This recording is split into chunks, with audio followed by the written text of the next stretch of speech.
હીરાની મંદીએ ભારે કરી નાના કારખાના વેપારીઓએ ઘંટી વેચવા કાઢી છે। સુરતના વરાછા કતારગામ સહિત ભંગારના ગોડાઉનમાં ઘંટીઓના થપ્પા જોવા મળ્યા હતા। મોટેભાગે જેમના ખાતા ભાડા પર છે તેવા વેપારીઓ ઘંટીઓ વેચી રહ્યા છે। હીરા બજાર લાંબા સમયથી મંદીનો માર સહન કરી રહ્યો છે, જેની અસર અલગ અલગ આર્થિક સામાજિક અસરો સુરતમાં જોવા મળી રહી છે। મંદીની આ અસર હવે વરાછા અને કતારગામ વિસ્તારમાં આવેલા ભંગારના ગોડાઉનમાં દેખાઈ આવી છે। હીરાના નાના યુનિટો બંધ થઈ રહ્યા છે અને કારખાનેદારો તેમની ઘંટીઓ સ્ક્રેપમાં વેચી રહ્યા છે।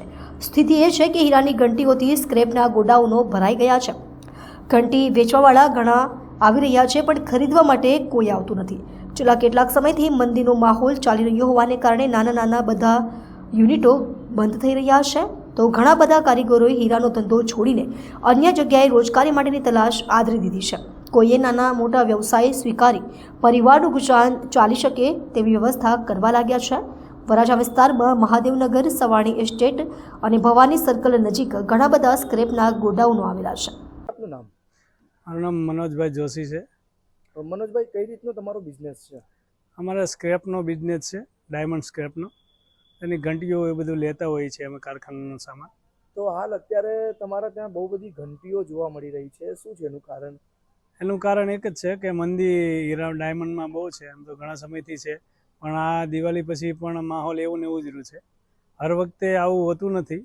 દિવાળી પછી કારખાનેદારો અહીંથી ઘંટી લેવા આવતા હોય છે અને દિવાળી પછી અમારી પાસે સ્ટોક પતી જતો હોય છે, પણ આ વખતે એવું નથી। આ વખતે ઘંટી બી આવે છે, આવક છે પણ જાવક નથી।